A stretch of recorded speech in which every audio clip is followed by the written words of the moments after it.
دوستوں آج میں آپ کو بتاؤں گا ایسے سر درد کے ہومیوپیتھک علاج کے بارے میں جو پڑھتے وقت شروع ہوتا ہے اور آہستہ آہستہ بڑھتا جاتا ہے۔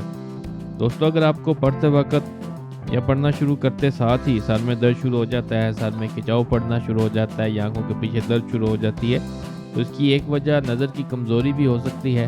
تو پہلی جو چیز ہے وہ یہ ہے کہ آپ کو نظر چیک کروانی چاہیے۔ دوسرا، اگر نظر ٹھیک ہونے کی صورت میں بھی سر میں درد رہتا ہے تو اس کے لیے آپ بیلاڈونا اور میلیفونیم 2 ہومیوپیتھک ادویات کو 30 کی طاقت میں ملا کر دن میں 3 دفعہ صبح دوپہر شام 15 سے 20 دن تک استعمال کریں۔ اس سے اگر فرق پڑنا شروع ہوتا ہے تو آپ ان ادویات کو 2-3 ماہ تک استعمال کرتے رہیں، لیکن اگر آپ کو محسوس ہوتا ہے کہ آپ کو ان سے کوئی فرق نہیں پڑ رہا تو آپ نیٹرم میور اور مگنیشیا فاس ان 2 ادویات کو 6x کی طاقت میں ملا کر 2 سے 3 ماہ تک استعمال کریں۔ ان سے بہت بہتری آئے گی اور آپ کو پڑھنے سے ہونے والے سر درد سے نجات ملے گی۔ دیکھتے رہیں ہمارا چینل اور جانتے رہیں اپنی صحت کے بارے میں۔ بہت شکریہ۔